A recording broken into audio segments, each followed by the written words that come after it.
The Rohingya are fleeing violence in Myanmar, and it's not the first time. Now, an estimated 65,000 people have fled across the border into Bangladesh, trying to escape a brutal military crackdown. I'm Femi Okay. I'm Malika Bilal, and you're in the stream. My name is Nisan Lue. I am a Rohingya blogger and activist based in Frankfurt, Germany. I am in the stream.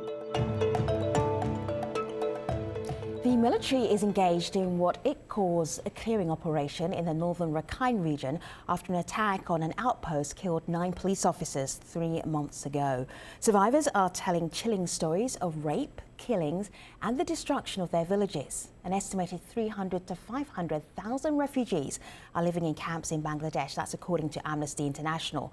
Myanmar's Rohingya Muslims have no citizenship in the majority Buddhist country and have endured decades of persecution. The United Nations Human Rights Envoy for Myanmar is currently there assessing the situation, but the majority party in the conflict area has refused to meet with her. She's also been denied access to certain areas deemed unsafe. Many Rohingya insist that a path to citizenship is the only solution to continuing ethnic violence. So here to help us discuss this, we're joined in our studio by Priscilla Clapp. She's the senior advisor at the U.S. Institute of Peace here in Washington, and also a former chief of mission and charge d'affaires at the U.S. Embassy in Myanmar, formerly known as Burma. Waka Udin is Director General of the Arakan Rohingya Union and chairman and founder of the Rohingya Association of North America. Chue Meng is a former member of parliament in Myanmar. He joins us from Houston, Texas in the United States. Ja Tala is a community organizer and media producer from Myanmar. He's in the U.S. state of Hawaii. And we also reached out to members of Myanmar's government to join our program, but did not receive a response. So welcome everyone to the stream. I want to start with a video comment that we received from Ronan Lee. He is a PhD researcher out of Australia, and he was last in the IDP camps in northern Rakhine State in Myanmar in June. Have a listen to what he told us. When I visit, the authorities are often keen to provide armed escorts. It's presumably their way of demonstrating control of the camps. It's a shocking situation. More than 100,000 people who were displaced in 2012 are forced to live in camps, prevented from returning home.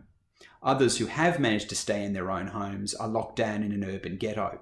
They can't freely leave either. Their children can't access secondary education. And the people that I've interviewed tell me that they live in fear the authorities could at any time cut off access to food and to water supplies. One young man I interviewed told me that his sick infant was required to wait 2 days before they'd be able to see a doctor. So Priscilla, he's describing pretty restrictive conditions there. Is this, in your view, why so many people are fleeing? Well, that's part of it, yes, but we know all about those conditions. We've been talking about them over and over for a long time. There are other things going on in Rakhine State that also affect that situation, and it has to do with the relationship of the Rakhine minority to the majority Bama ethnic group in the country. They are equally resentful, and they take it out on the Rohingya. And it's very difficult for the government to to move things forward because the Rakhine act as an impediment to it. So solutions to this problem have to be approached in an even-handed way so that you can deal with both groups in that state. It's a very, very poor, impoverished state, and the Rakhine are equally impoverished. So I don't disagree with any of the description of the situation that the Rohingya are living in. I've been there for many years now. I started going out there in 1999 in Mongdal Butidong, and I've seen this. And I've seen, the repatriation programs and the assistance programs.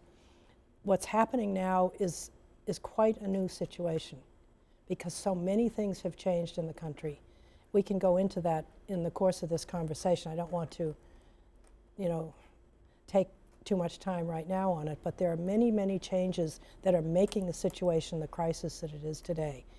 And I agree that the situation of the Rohingya is unbearable. It's really terrible. Of course it's causing people to flee, but they're coming and going too. Let me show you something here. This is Al Jazeera reporting on the UN Special Rapporteur who's currently in Myanmar. UN's Yang Hee Lee denied access to Rohingya villages. Shui Mong, I'm wondering, what would it be that she is being prevented from seeing, in your opinion? In my opinion, so it's not the first time Myanmar government is preventing an international human rights reporter. It's several times, even in the time of Pinero, because the Myanmar regime and government doesn't want to talk to the people who are really suffered. And also in every visit of any international mission or human rights reporter, they always created and they made up some kind of groups who are especially talking, supporting with the government, especially not talking the truth, the reality. So this is why whenever they arrange the trip, they always accompanied by the other official. Although they said they were allowed to do privately, but they always, so before the mission is made, they always went, security forces always went to the area and threatened the people. Okay, whoever they talk to the international media or human rights reporter, you will be killed, you will be threatened. So this kind of things are happening, you see, all the time. So I have been there. I have been there since 1994. I have been observing the human rights violation of Burmese security forces on the area. This is only one-sided against the Rohingya community. Shui Mong, let me just bring in Jatala. Jatala, do you take issue with this? Right. If you look at the Relief World Report, the recent reports also from the government, as well as news agencies like DVB and all that, they have reported that she is allowed to go to the villages and speak freely without any kind of supervision. So that is the latest news. Waka? So she is there. Yes, this is not true. This morning's report, Yang Hee Lee, the special rapporteur, was allowed to go only certain villages. Okay. And she was not allowed to talk to everyone who want to testify. Do you understand why she's not being allowed to go to certain villages? Simple and straight. The government of Myanmar, the military, does not want you to see what they have done to Rohingya people in this operation since October. They don't want the international community to see what they are doing to Rohingya people, Rohingya villages. They have something to hide. Otherwise, why will not they let international community give access, let go to the places where... Right, so you're saying they're hiding something. Jatala, what do you say? Well, I was trying to say, Mr. Waka, won't you agree that today there are more agencies there than there were previous years and in the past? So there are a lot more agencies going in there, and they're reporting it. There are a lot more of these reports than other minorities in Burma. That's not true, because the government of Myanmar has kicked out all the NGOs in 2014 and then let 11 come in. Since then, there has not been a lot of NGOs coming to the IDP camps. So today there's no NGOs coming, international NGOs. A Malaysian group, for example, just last week, requested Myanmar government that they want to bring their supplies in. Myanmar government said we didn't get we didn't receive any request. And later on they said, okay, we have given the permission, but Malaysian group said they have not got the permission. So international community is waiting and waiting and waiting to get there. Still nobody has been able to go there. However, I want to make one more point.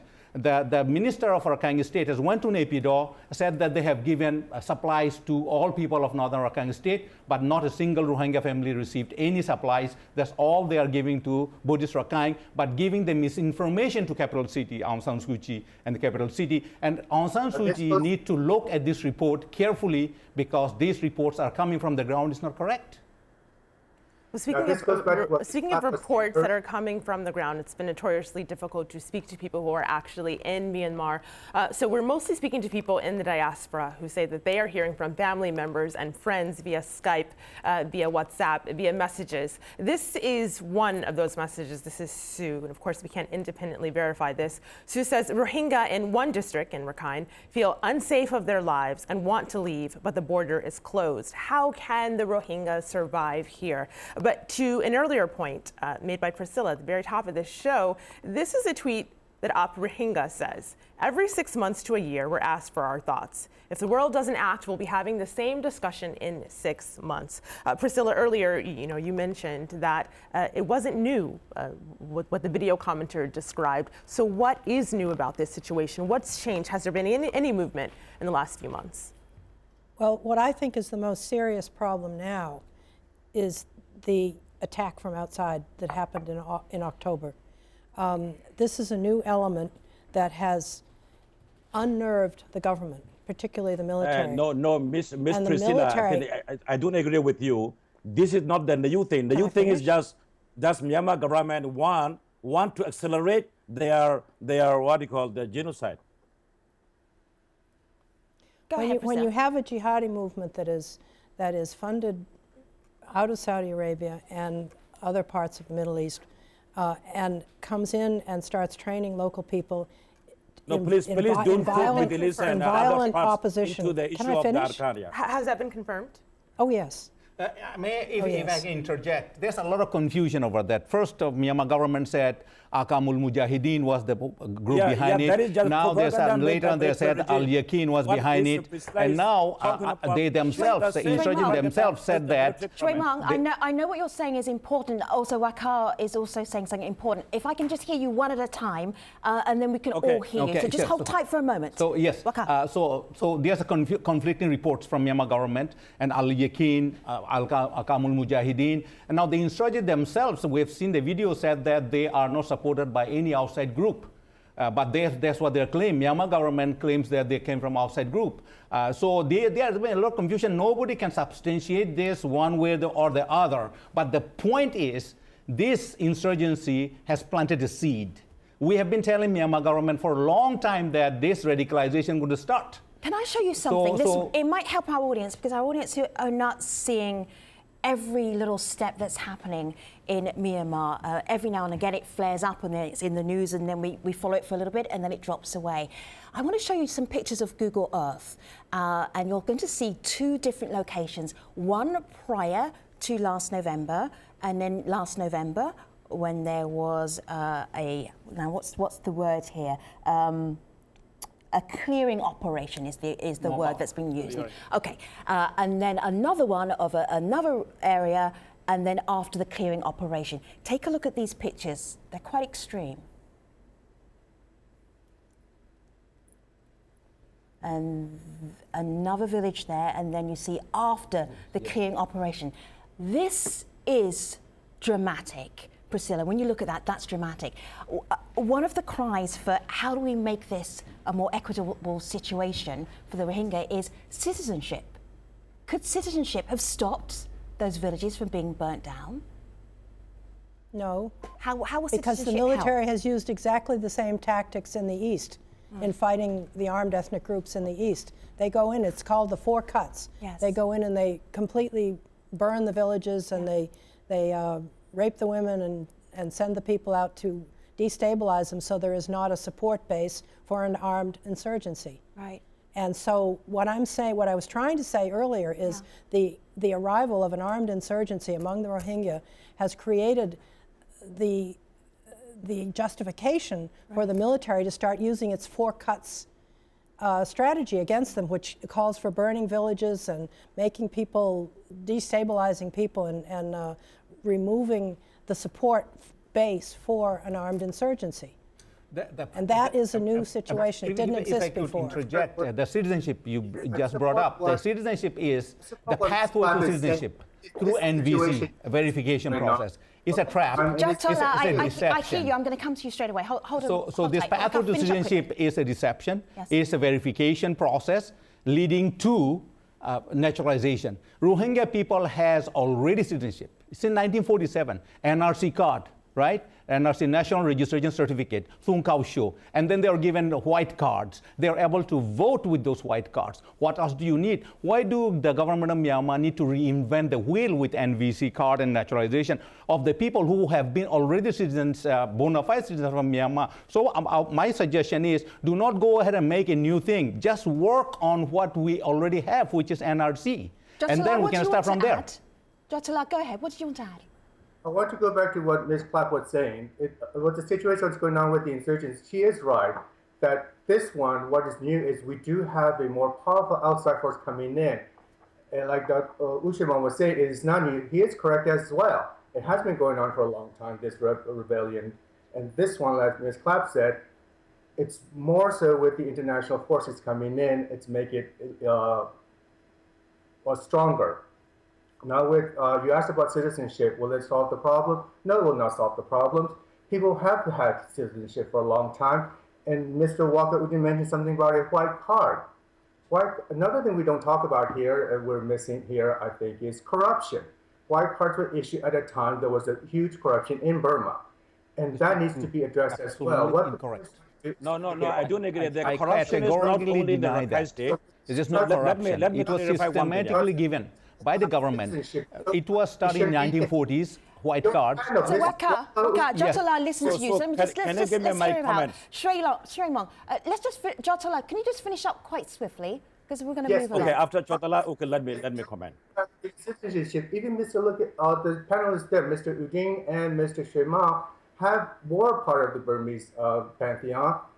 Mr. Shrema was part of the government of Burma previously. And Mr. Udin was well educated in Burma, and he has come here. Yes. So people do have rights. They are given citizenship. And in the citizenship law, there are ways for them to become citizens further on. With any country, every country has a right to practice what they think is fair to be a citizen. And Burma is struggling with that. You have to give Burma a chance. It's a growing pain that Burma needs to go through on its own. Every country goes through that, even the United States. I hear you there. I want to pause for a second because I want to pick up on something you said at the beginning of your little speech there. You said you do not think that citizenship will solve this problem. There's a tweet here, someone who thinks a little bit differently from you. This is Protect the Rohingya, who says, Rohingya have been suffering systematic oppression since citizenship was revoked in 1982, and it's been a dire situation ever since. So I hear where you're coming from, Ja.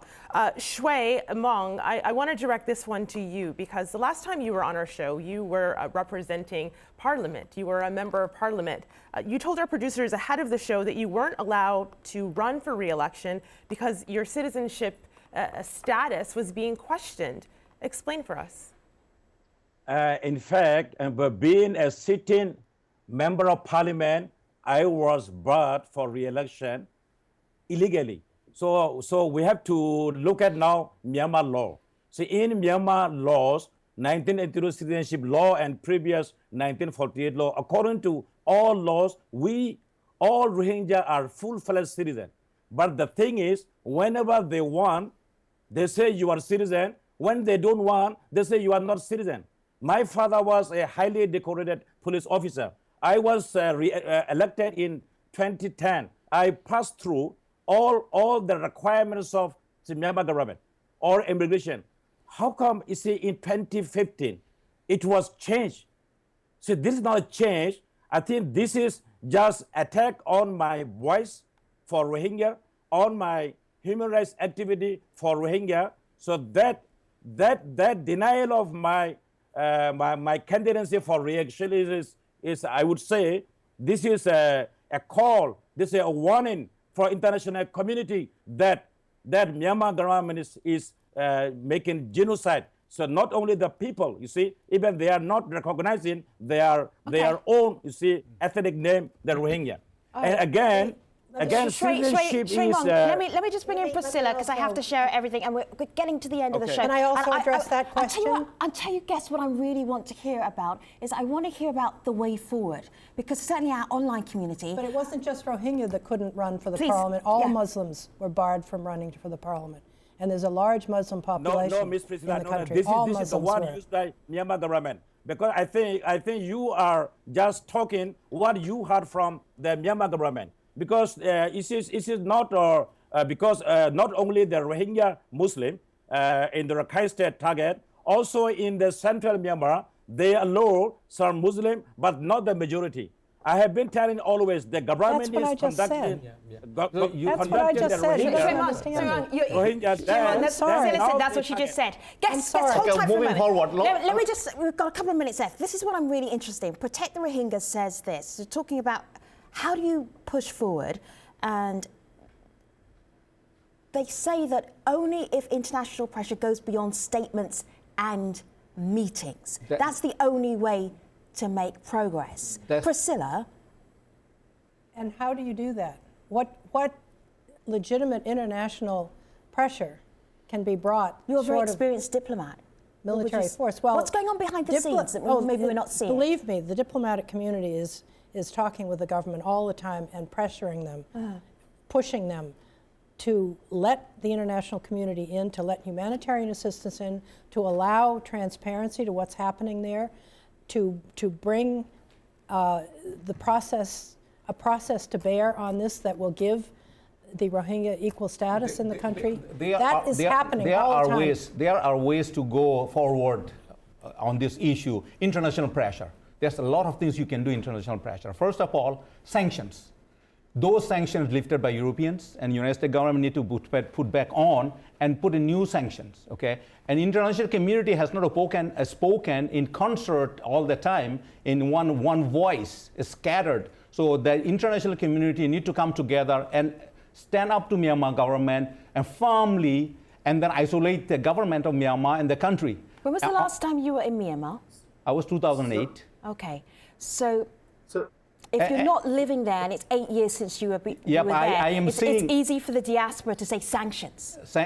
Sanction is very effective because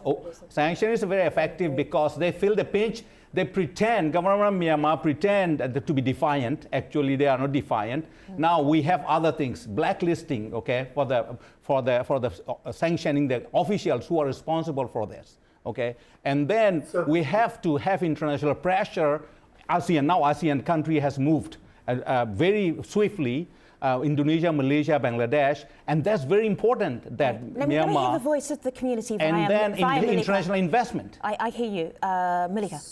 So there are a few suggestions from our online community about the way forward. I'm going to share two with you. One is in the form of a video comment. This is from a member of the diaspora. This is Zaw, who is speaking to us from Toronto, Canada. Have a listen to what he said.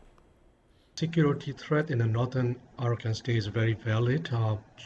In light of recent violent terrorist attacks in the region, and the organization like ICG also recently reported that existence of extremists in the region. So, but again, there are a lot of fabricated news coming off the regions. International community can help resolving the issues by listening to the both communities and addressing their respective perspectives and their suffering.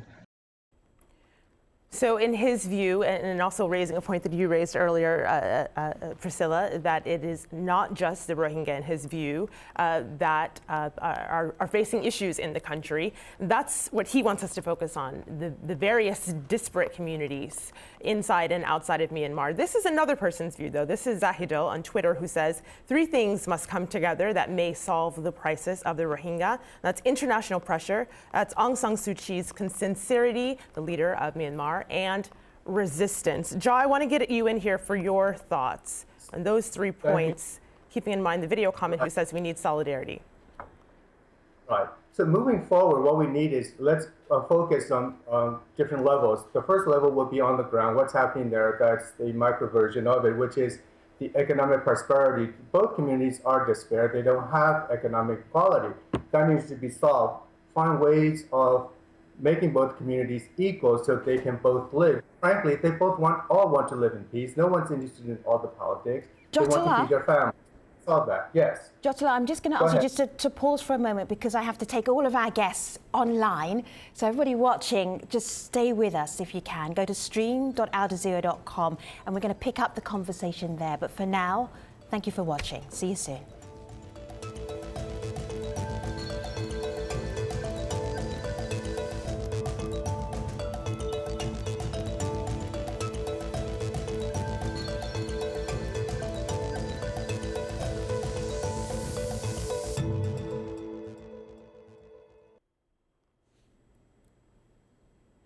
Welcome back, everybody. We're talking about the Rohingya in Myanmar, and I'm going to go straight back to Jotala. You were in mid-thought there. Sorry to truncate you just a little bit, but recollect your thought and share with us what you wanted to say, Jotala. Yes, and then as Ms. Clark was saying, and she has been there for a while, and she pretty much understands a lot of the Burmese psyche. And the people are saying about international sanctions and so forth and pressure. It will not work. That means if you keep doing that, it shows that you do not understand the Burmese psyches. Burmese are very resilient. They have suffered through the sanctions, through the military government, and people still survive. So sanctions do not fear anyone in Burma. It just hurts the public, if anyone else. So it will not work. With the humanitarian aid, what the Burmese want, and what the Rakhines want as well, is assistance in furthering their life, how to go forward, not immediate appeasement. Don't just give them food for a few days, and that's not gonna, it doesn't mean a big deal. What they want to learn is trade. How do they continue? And I'm sure it goes true for the other community as well, so that people can live and move forward. Well, we're talking about economic aid to all the people of Arakan, but if human rights violations, restrictions, Rohingya, freedom of movement, freedom of religion, and infringement upon, freedom not to get married, freedom, so all these restrictions are existing, how can economic aid will help? But the fundamental issue here is human rights violations. Restrictions on Rohingya has to be removed. Why they have closed down all the mosques? Why they are not letting people travel from town to town, village to village? Why a Rohingya couple cannot get married? Right, education, healthcare. These are lots of questions. Dr. La, can you address some of those questions? Yes. The movement-wise, okay. The movement road-wise, yes, there's maybe blockades here and there, but they have the whole ocean that they can move. So restriction movement is relative, isn't it? So if they want to, they can go out, and they have. They have gone on the sea routes. They can go to the sea routes into Rangoon or to other countries. They have done that. All right, let me just bring in Priscilla here. Priscilla, as you've been listening to this conversation, do you see a way forward, or behind the scenes, is diplomacy happening where you can actually see progress? It's true that they are unfairly restricted. Yes. But it's also true that it's not uniform throughout the state. Right. There are parts of it where they're living side by side, but those parts are becoming smaller and smaller as this conflict grows. Mm-hmm. And I'm afraid that a lot of the attention it's getting is causing the conflict to grow even farther. Right. And it's causing people in Myanmar to harden their views of the whole thing. Can you blame people from outside seeing human rights abuses? No, I can't. I don't blame them at all. But to talk about it as if rhetoric is going to solve the problem doesn't really help. Mm. It has to be on the ground, and it has to be done quietly. We have to allow them time to start working things out quietly. I think it's too late for quiet now, isn't it? I think that this attack that occurred has set the whole thing back. Shui Mong, just hold tight a moment. I really want to hear Priscilla finish her thoughts. After that, I said I should just give me a moment. The attack that occurred in October has set things back very badly. Right. It was starting to move forward, but it's not going to happen overnight. It is going to have to go gradually in steps. And the international community needs to help with humanitarian assistance, pressure for them to live by 21st century standards, to allow the Rohingya to have the same rights as everyone else. There's no question about that. But that doesn't come easily. I mean, look at our own society here. We still haven't learned these lessons. But all the due respect, that's very different, the situation here and our Rakhine State. Rakhine State, the government's policy on Rohingya, regional policy, is feeding into all what's happening today. Human rights violation, revocation of citizenship, and then violence. This all is spinning off the government policy on Rohingya issue. That's the centerpiece of the issue, is the government policy of human rights violations, revocation of citizenship, and now that's have led to all this situation. I think now we should stop talking about the space and time, because everybody know Aung San Suu Kyi is repeatedly saying, please give me time, please give me space. That is the strategy adopted by the former dictator General Ne Win and also the military regime government. So if international community give them another space and time, it means they will have enough time to annihilate or to eradicate all Rohingya. So we should wait. International community should wait that all Rohingyas are removed, all Rohingyas are annihilated. We will say, no, okay, there is the Rohingya genocide when there is no Rohingya.